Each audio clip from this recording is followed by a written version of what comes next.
Então, dando sequência à investigação objetiva, eu tenho lá, numa das minhas listas de estruturas possível comprometidas nesse caso, está o tecido neural. Por conta da história pregressa dela, ela tem uma radiação de um dermátomo ali, que a gente já viu. Então, o teste crânio cervical com SLR é um teste interessante de você utilizar. Como ele é feito? Você sempre ensina o seu cliente o que ele vai ter que fazer, porque a sua ação vai ser na cabeça, você vai estar distante da perna. Então, você vai explicar que quando você pedir, ele vai ter que elevar a perna até ele sentir a resistência e aguardar você pedir para ele retornar. Ele vai fazer isso em ambas as pernas, uma de cada vez. Então, para esse teste, a primeira coisa que você faz você vai posicionar os seus dedos na região do occipito. O restante da sua mão, dedo indicador e polegar de um lado e os restantes do outro lado. E como se estivesse rolando uma bola, você vê a amplitude crânio-cervical que ele apresenta com a perna relaxada. Isso é o que ela apresenta. Eleva a perna direita, por favor. Sustenta. E aí você verifica se ele mantém a mesma amplitude. E ela aqui apresenta uma diminuição significativa. Abaixa. A outra.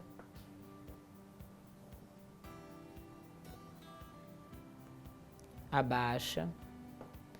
Então, a teoria por trás desse teste está baseado no fenômeno do tissue boring, ou emprestar tecido, mostrando uma incapacidade do sistema nervoso contínuo dela de ser estirado de forma multidirecional.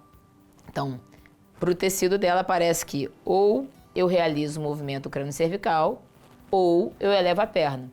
Então, isso mostra um indicador muito importante no tratamento, porque por mais que ela precise restaurar a musculatura profunda, que foi o que ela demonstrou no retorno da extensão com uma qualidade ruim, talvez eu tenha que dar, mediante essa resposta que ela apresentou, uma atenção especial à mecanosensitividade neural.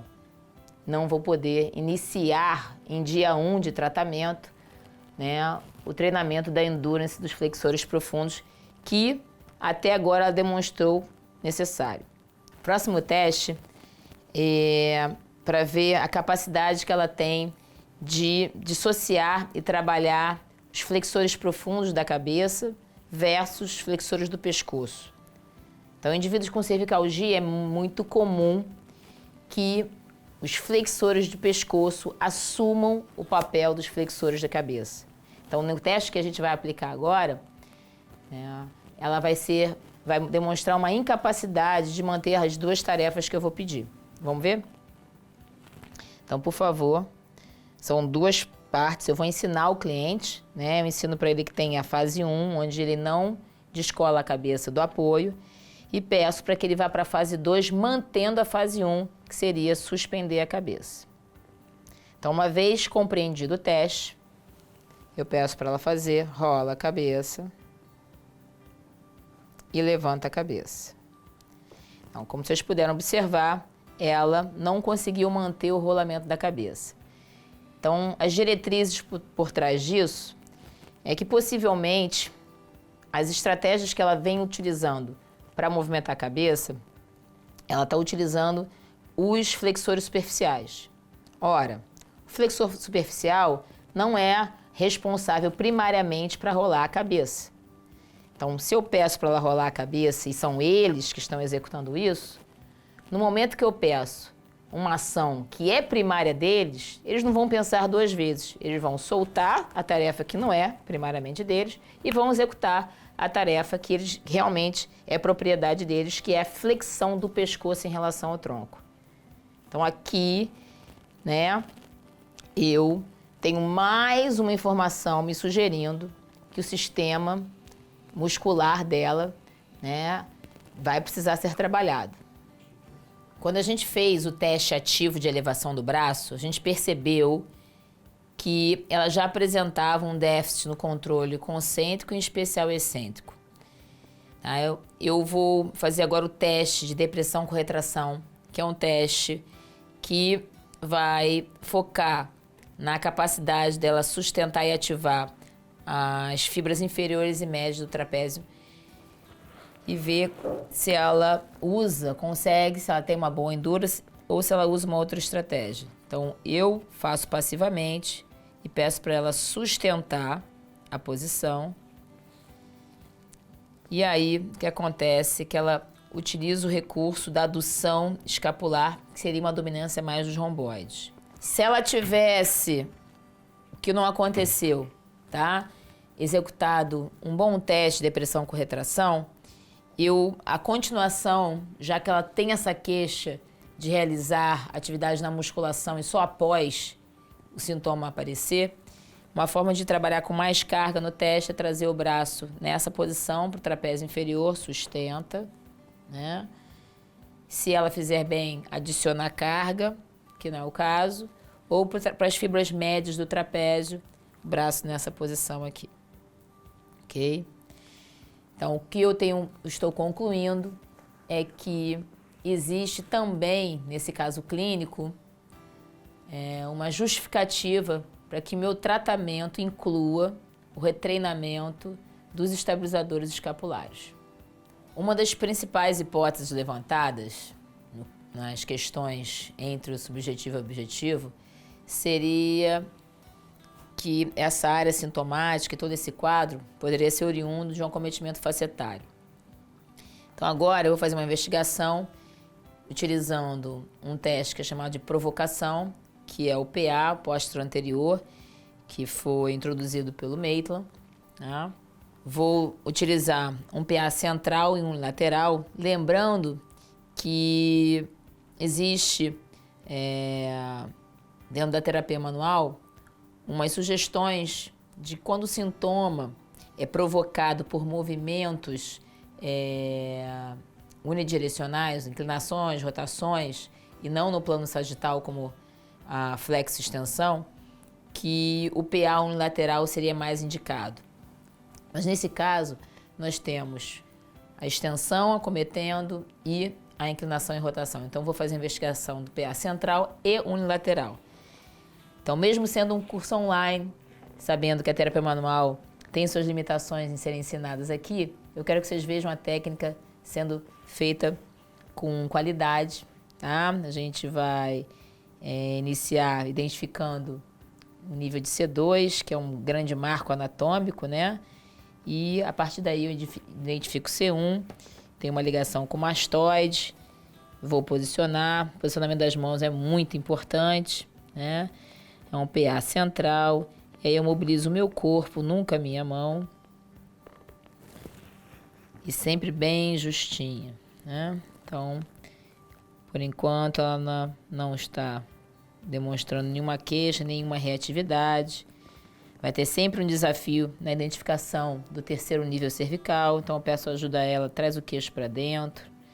Nessa hora o processo fica mais exposto, peço para ela relaxar. A partir desse relaxamento, eu acompanho e aí faço a mobilização. É muito importante, né, que você esteja preparado para fazer essa mobilização com unhas cortadas. E conforme eu vou descendo, ela já fez uma queixa, C4, encontrando menos mobilidade em C5, a orientação começa a modificar.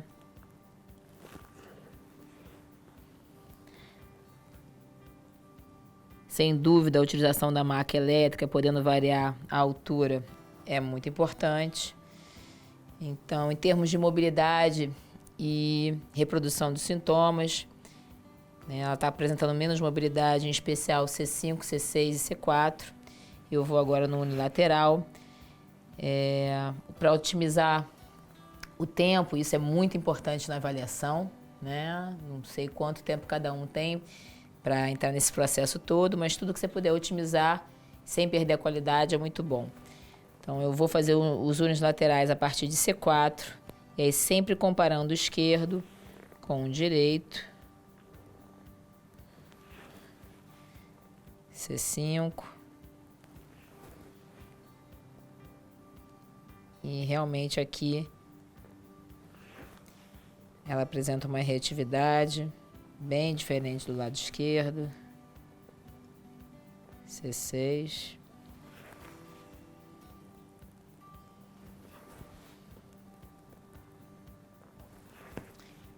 Isso é uma das técnicas de investigação do PA, que a gente chama de closing down. E você sabendo realizá-la, ela é suficiente para a sua prática. Durante o processo de coleta, né, só pela região, pela área descrita como área sintomática, no raciocínio clínico, a região torácica e costela entram, né, como possíveis regiões comprometidas. Porém, ao longo da coleta de informações, ela não foi dando muitas informações que justificassem a investigação mais específica dessa região. Uma outra possível hipótese diagnóstica, por conta da área queixosa e de alguns relatos dados no exame subjetivo, seria a presença dos pontos gatilhos. Então, os pontos gatilhos que mais poderiam simular essa área sintomática seriam dos romboides, que ficariam nessa região aqui, né? Então, você pode fazer a palpação digital, ou algumas pessoas usam o cotovelo, sempre comparando, né? Então, esses 3 bordos aqui seriam romboides. O levantador da escápula teriam 2 pontos, no ângulo superior da escápula e próximo a C7. E o ponto do serrátil posterior, que fica muito próximo do trapézio médio, de um dos trapézios médios, que são os outros 2 que poderiam simular. Mas ela apresentou alguma sensibilidade nos pontos do romboide, mas nada que simulasse tanto quanto foi o movimento ativo da cervical, como a gente viu previamente, o que foi corroborado pela presença de pouca mobilidade e reatividade nos níveis facetários de C5, C6, C6 e C7. Então, a gente está diante aqui, né, de um tratamento possível, muito comum no ambiente clínico, que é um cliente apresentando uma queixa que parece que a sua resolução vai ser feita por um tratamento multimodal. Ou seja, parece que eu vou ter que desenvolver um procedimento que trabalhe e recupere a mobilidade, né, das articulações cervicais dela. Não vou poder esquecer a mecanosensitividade neural que ela apresentou em alguns testes e o trabalho de recuperação e controle muscular.